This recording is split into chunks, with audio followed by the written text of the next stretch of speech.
So this channel's focused on talking about older horror movies, but I actually did go to the theater twice recently to see two brand new horror films, two movies that mirror each other in some very interesting ways, one of which how to do something right, and one of which how to do something very wrong. We're here to talk about Maxine and Longlegs. Welcome to the Cobwebs channel, everyone. My name is Daniel, and I'm calling this video the best and worst of modern horror, because it makes sense for a title. We're talking about two modern horror films, but it's really the best and worst of a particular subgenre that both of these movies play in, but neither of which are really marketed as being a part of that subgenre. Now, these are going to be spoiler-free reviews. I consider spoiler-free. I do think this video is going to be friendly for people that haven't seen it, but I mean, I am going to talk about these movies somewhat. So if you don't want to know anything, maybe this video isn't for you. First up, I went to see Maxine last week, and I was so excited for this. This was my second most anticipated horror movie of the year, right under Nosferatu.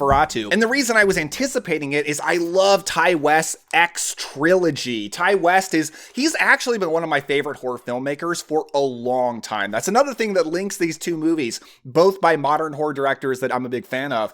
And I've been a fan of Ti West and seen like House of the Devil and The Innkeepers and The Sacrament. And I even really liked his Western, In a Valley of Violence. Not a lot of people like that movie. I loved it. And I went to see X with my wife, and we had just so much fun seeing this. It was just like a roller coaster ride of a slasher film, just a blast of a 70s throwback. And then we also went to see Pearl, and my wife did not like this, but I really, really liked Pearl. I thought it was just such an interesting character study, an obvious one maybe, but interesting, and it was really like the setting and the atmosphere that made it for me more than anything else, plus Mia Goth's performance. So it was announced right after Pearl that this was going to be a trilogy. Maxine was going to be coming out 2 years later. We've got it. And this movie picks up with Mia Goth's character from X. So Pearl is not in this movie. She did die in X. Spoilers, sorry. She is the killer in that movie. And so this picks up with Maxine. She is now an adult film actress in Hollywood, but she's trying to break into the mainstream industry. And this movie is really about that.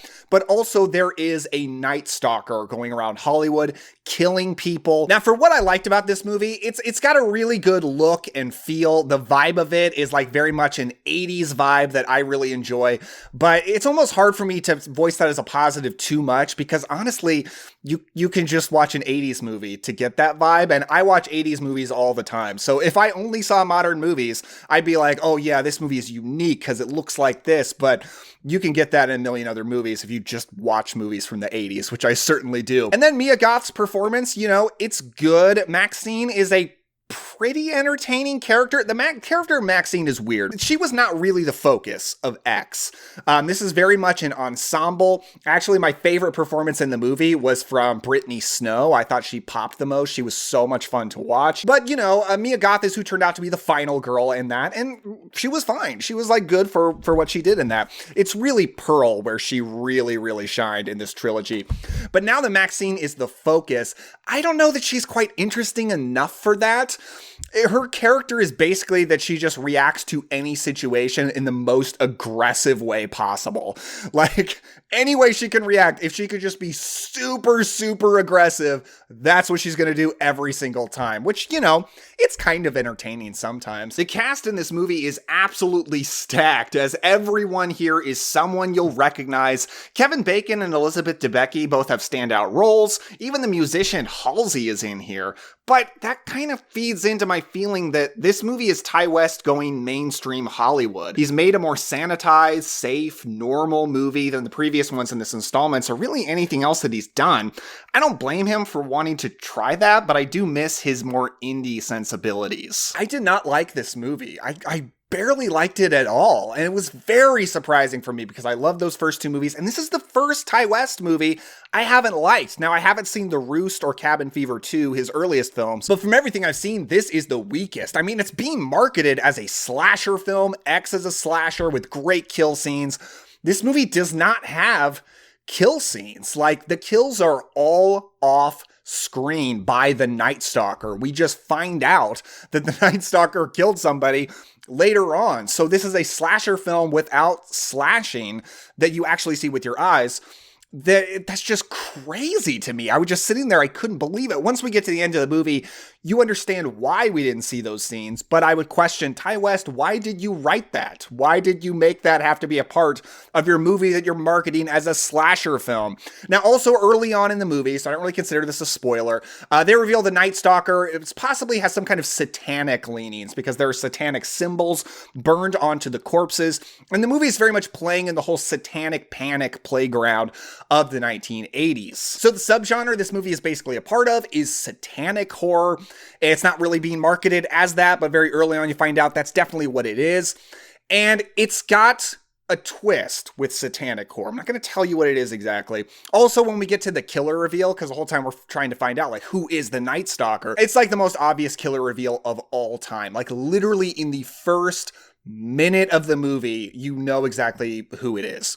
But when we get to like what the twist is on satanic horror, I hated it. And I hated it for a few reasons. Like one of which, it is so cliche. These days, in modern movies, I have seen it a million times. It's like becoming the most common trope of satanic cult horror movies.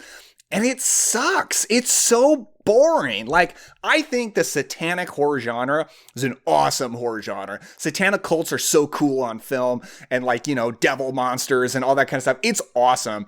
But modern satanic horror films keep doing the same twist of like, who are the real villains? It's like that meme of like the movie villain versus the real villain. And it's so boring. Like, who their real villain is such a boring way to go. Whereas like Satanist evil monsters, like that's just cool. I've seen literally before Maxine, just this year, I've seen 2 other movies basically do this. My other issue is just I don't understand why this is a trilogy. It makes no sense to me. These 2 movies, X and Pearl, are directly connected. A prequel that perfectly leads into this film.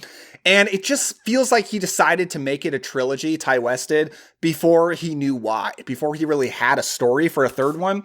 So he throws this together. It's boring. It's cliche. It's barely connected to X. Like, it has the same main character, if you even want to call me a gothic main character of X. Like I said, I think it's more of an ensemble movie. And it has, you know, some loose connections to X, but they really have very little to do with each other. It just feels like another Mia Goth movie, and as a third film in a trilogy, I don't understand. It's kind of like Halloween Ends, except I do like Halloween Ends better than Maxine, I have to say. I think it's a much more entertaining, weirdo movie. But the way Halloween Ends is like, how were those first 2 movies building up to this? It feels so different, and that's what this is. I did not like Maxine. I gave it a 4 out of 10, 2 out of 5 on Letterboxd. But let's go ahead and talk about Longlegs. So Longlegs is directed by Osgood Perkins, or Oz Perkins, people sometimes call him. He's actually Anthony Perkins' son, yes, Norman Bates himself, and he directed a movie called I Am the Pretty Thing That Lives in the House. I've never seen that. He directed Gretel and Hansel, which I thought was okay, but I did buy it because I've been wanting to rewatch it. But he directed The Blackcoat's Daughter, which is one of my top favorite horror movies of the past decade. I think this film is amazing. And I gotta say, after seeing Longlegs, I think Longlegs is very much a spiritual continuation in tone and certain subject matter to this. The film is marketed as a serial killer thriller. It stars Micah Monroe, who is a queen of the horror genre, really established in It Follows and The Guest, and has done several other movies since then. I've really become a big fan of her. She is an FBI agent who is on the team tracking down Longlegs, who is a serial killer, but possibly a serial killer who does not physically do the killings himself. And it is such a mystery what his role in these killings are, what he's doing. There are these coded messages he leaves behind. And it's a very compelling mystery that Micah Monroe has got to solve. Now, I heard Oz Perkins talk about this movie, and he talked about how he wanted to make a movie like Silence of the Lambs, one that marketed itself like that, one that seems like that for like the first half, to very much get an audience on board. Like, oh, I like this. This is a good kind of movie that I'm comfortable with. I'm going to watch this serial killer movie. But throw them into actually something a little bit different, his own spin. And that's very much what we get here. Now, this movie is gorgeously photographed. It's very widescreen. I also heard Oz Perkins talk about how he wanted a lot of empty space in the frame to make characters feel very isolated and make you feel like there's a lot in the movie that you're looking for, that you're not sure if you can see, but there's all this space for it to be, to add to the scare factor of it. I think they did that really well. Micah Monroe is fantastic as the lead character. She's very very socially awkward, and she's really good at that. One thing Maika Monroe's really good at is just acting scared. Like, she doesn't seem like pathetic or weak in like any of her characters, but she always feels justifiably very afraid. Is it scary being a lady FBI agent? Yeah. And this is a character who's so socially awkward, she feels afraid even just in normal interactions. And it puts you into a mindset of feeling scared. Maika Monroe's very good at bringing you in on that. But the cast member that most people are going to be most interested in for this movie is Nicolas Cage as Longlegs. Yes, this is a serial killer thriller where you get the one and only Nick Cage as the killer. That was a big selling point for me. Nicolas Cage is probably my favorite working actor. I love Nicolas Cage. I'm a huge fan. Every phase of his career, I think he's been great. And I love this current phase where he's becoming like, is he like our modern Vincent Price? Like, he is becoming such a horror icon at this like third act of his career, which is so cool. I'm loving that. And I loved him in this movie. Now, he may be a make or break. Like, some people may be getting into this very realistic feeling, very gritty feeling film, a film that feels very vintage. Like, I couldn't tell at first what period it was taking place in. It didn't seem modern. Everything seems old. Then they go into a government building and you see there's a portrait of Bill Clinton. So you're like, oh, okay, it's the 90s. But a lot of it takes place in rural areas. It feels very old. I love that rustic feel. But some people may be getting into that reality, and maybe Nick Cage's big crazy performance might take them out of it. But I loved it. I will gladly take this over some generic, just creepy guy performance from some normal actor. Like, Nicolas Cage does something unique, different. You can tell it's him, but he doesn't exactly look like himself. He doesn't exactly sound like himself. He's under a lot of makeup. He's doing a very strange voice. He actually talked in interviews about how he was channeling his mother for this, which is not, he clarified like, hey, not in behavior, like my mom doesn't do these things. But he did like use his mom as an inspiration for this character, which is very strange. And in fact, on that subject, when Oz Perkins presented the movie to Nick Cage, he said, this is a movie about my mom. And if you've seen the movie, that is not a good look for Oz Perkins' mom. Like, I don't exactly know what he was talking about there, but wow. But I love Nick Cage's performance. Like, it is very unique. Nick Cage, he is such a vessel that a director can use in any way they want. He can be used in an extremely subtle and grounded way, like in Pig. He can be used for a big crazy performance for comedic effect, like in Renfield, a big crazy performance for frightening effect, like Longlegs, or he can just be your standard awesome guy action hero, like in National Treasure. I'm gonna steal the Declaration of Independence. He's fantastic at that too. He can really do anything. But I said this movie, it really fits into a subgenre it's not really being marketed as, but I feel comfortable telling you because, again, it's revealed pretty early on. And if you watch interviews with anyone involved with the movie, they mention it. And it's Satanism, that Nicolas Cage does seem to be a satanic killer. And this movie does it right. Because I just seen Maxine, I was almost waiting for the ball to drop, for some just really lame cliche twist on it. But no, this is an awesome satanic horror film that goes for it, that's very much feels in line with The Black Coat's Daughter. Like, they are brother and sister movies in ways that I just absolutely love. I love the satanic, creepy vibes of this movie. Just does it so good. One of my favorite satanic horror films in recent memory is Longlegs. I don't normally love serial killer movies, and I'm really not that interested in serial killers or in true crime. But I really loved this movie because of its more occult aspects, because it's not just a serial killer movie, it's something more, something that appeals more to my taste.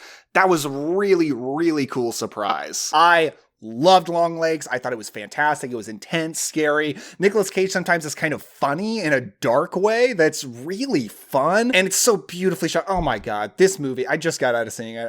I loved it. I love this movie. So I would give it like an 8 or a 9 out of 10. It's one of my favorite horror movies of the year. But Maxine, one of my least favorite horror movies of the year. Two examples of modern horror films playing in a similar sandbox, doing similar things.